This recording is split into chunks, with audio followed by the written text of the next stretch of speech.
Frank Sinatra's career was dying. His voice was gone. His wife had left him, and the only person he wanted was Ava Gardner, the woman who was destroying him piece by piece. Frank Sinatra sat alone in his dressing room at the Copacabana nightclub in New York. The show had gone badly. His voice had cracked on the high notes. The audience, once so devoted, so adoring, had been polite but distant. They could hear it too. The magic was fading. Frank stared at himself in the mirror. At 35, he looked older, tired, worn down. The Bobby Soxer idol from the 1940s was disappearing, replaced by someone Frank barely recognized, someone desperate, someone broken. And it was all because of her, Ava Gardner. The phone rang. Frank knew who it was before he picked up. He always knew. Frank? Her voice. That voice. Smoky, sultry, with a hint of a North Carolina accent she'd never quite lost. It cut through him like a knife every single time. Ava, where are you? Madrid, filming. It's awful here, Frank. I hate it. I hate the director. I hate Spain. I hate everything. Then come home.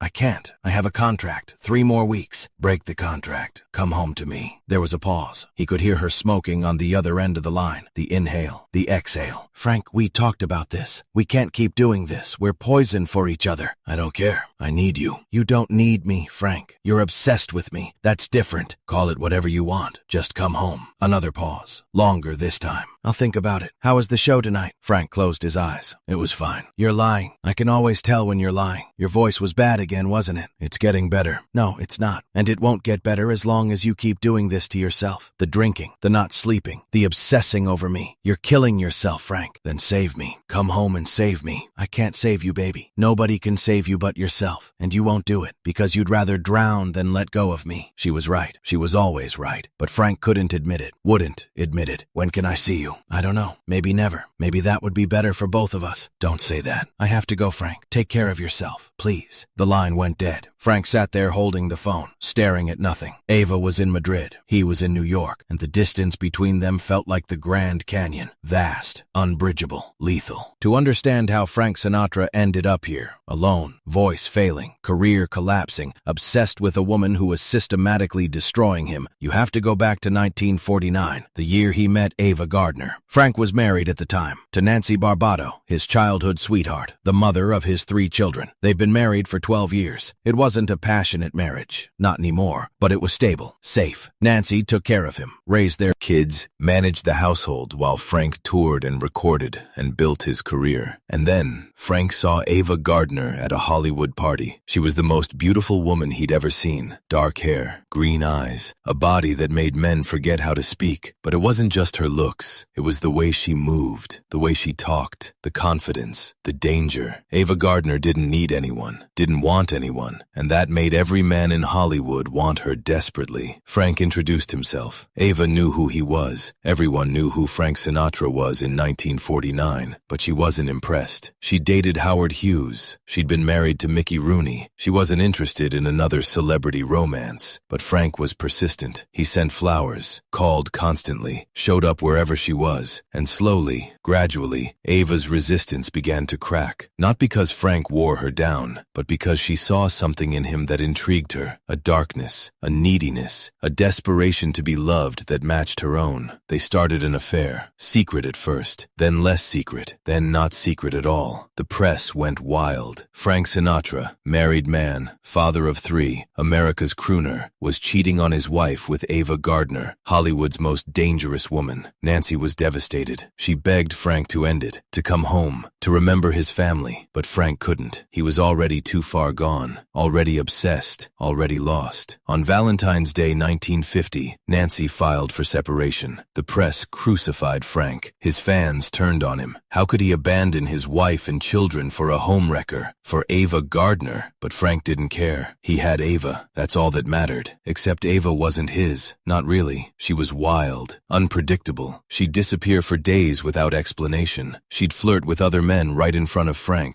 She'd pick fights, vicious, cruel fights, and then act like nothing had happened. And Frank took it, all of it, because the alternative, losing her, was unthinkable. In 1951, Frank's career hit rock bottom. His voice started failing, vocal cord hemorrhages. The doctors said it was from strain, from pushing too hard, from not taking care of himself. But Frank knew the real reason: stress, anxiety, the constant emotional chaos of loving Ava Gardner. Columbia Records dropped him. His contract wasn't renewed. Frank Sinatra, the biggest singing star of the 1940s, suddenly had no record deal. His concert bookings dried up. The venues that had once paid him thousands now offered hundreds, or nothing at all. MGM dropped his movie contract too. Frank had never been a great actor, but he'd had a career. Now that was gone too.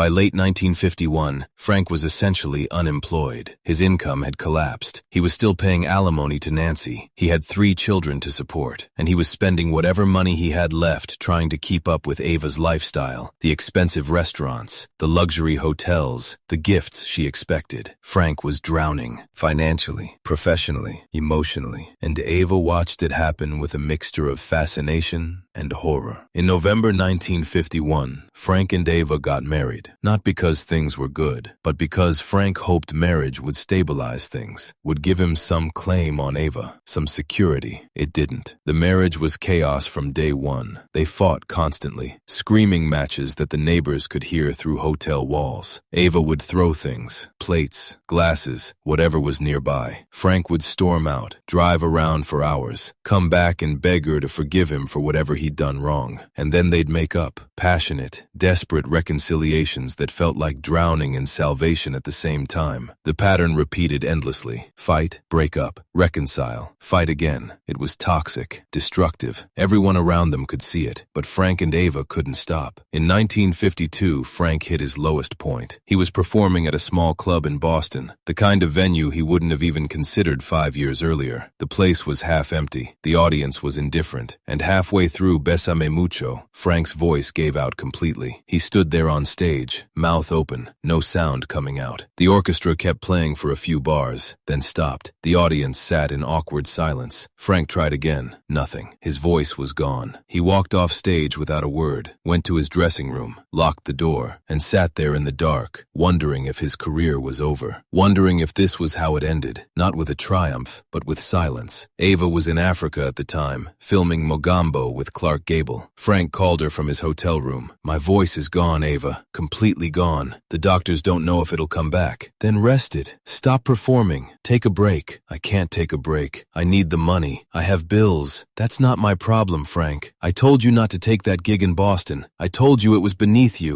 but you didn't listen. I didn't have a choice. Nobody else is offering me work." "Then maybe you should have thought about that before you ruined your career by leaving your wife for me. The press made you a villain, Frank, and now you're paying the price." She wasn't wrong, but hearing her say it, hearing her blame him for choosing her, cut deeper than any vocal cord injury ever could. "Ava, I need you to come home. I can't do this alone." "I'm working, Frank. I have a career too, remember? Not everything is about you. I'm falling apart here." "Then fall apart. Maybe hitting bottom is what you need. Maybe then you'll finally grow up." She hung up. Frank sat in that hotel room for 3 days. Didn't eat, barely slept, just drank and smoked and wondered how his life had become this. How he'd gone from the top of the world to begging his wife to come home from Africa while his career crumbled around him. But something happened during those 3 days. Something shifted. Frank realized that if he was going to survive, if he was going to have any chance at rebuilding his career, he needed to do it himself. Ava wasn't going to save him. Nobody was going to save him. He had to save himself. He started working with a vocal coach, resting his voice properly for the first time in years, taking care of himself, eating better, drinking less. It was slow, painful, but gradually his voice started coming back. And while Frank was rebuilding himself, he heard about a role, a movie role, From Here to Eternity. The character was Maggio, a scrappy Italian-American soldier. It wasn't a leading role, but it was a good role, a challenging role, the kind of role that could prove Frank Sinatra was more than just a singer. The problem was, Columbia Pictures didn't want Frank. They thought he was box office poison. They thought his career was over. They wanted someone younger, someone more reliable, someone without Frank's baggage. But Frank wanted that role desperately. He knew, somehow he just knew, that Maggio could save his career. career, could give him a second chance. He begged the studio, offered to work for almost nothing, $8,000, a fraction of what he used to command. The studio still said no, so Frank called in favors, used every connection he had. There were rumors, persistent, never proven, that Frank's mob connections helped persuade the studio. The famous horsehead scene in The Godfather was supposedly based on how Frank got the role. Frank always denied it, but he never fully denied it. He'd just smile that dangerous Sinatra smile and say, "I got the role because I was the best man for the part." However it happened, Frank got the role. And when From Here to Eternity was released in 1953, Frank Sinatra's performance as Maggio was electrifying, raw, honest, vulnerable in a way people had never seen from him before. The critics loved it. The Academy loved it. In March 1954, Frank Sinatra won the Academy Award for Best Supporting Actor. He stood on that stage at the Oscars, holding the golden statue, tears in his eyes, and gave a short, emotional speech thanking everyone who'd believed in him. He thanked the director, the studio, his fellow actors, but he didn't thank Ava. She wasn't there. She'd refused to attend. They'd had another fight. Frank couldn't even remember what it was about, and Ava had told him she wasn't going to watch him collect an award for some supporting role in a war movie. Frank scanned the audience anyway, looking for her, hoping she'd changed her mind, but her seat was empty. That empty seat said everything about their marriage. Frank had just achieved the greatest professional triumph of his life, the comeback everyone said was impossible, and the woman he loved, the woman he'd destroyed his first marriage for, the woman he'd sacrificed everything for, couldn't even show up. The marriage limped on for another year, but it was over. They both knew it. They just couldn't admit it yet. Ava was the one who finally pulled the trigger. In October 1954, she filed for divorce. The official reason was incompatibility. The real reasons were legion. They were too different, too similar, too destructive together, too obsessed with each other to function as actual partners. Frank was devastated, even though he'd seen it coming, even though he knew it was inevitable, even though half of Hollywood had predicted it would end this way. He begged her to reconsider, sent flowers, letters, showed up at her house at 2 a.m. But Ava was done, completely done. She'd made her decision, and she wouldn't be moved. The divorce was finalized in 1957. 3 years of separation. 3 years of Frank hoping Ava would change her mind. 3 years of Ava getting further and further away from him. But here's the thing.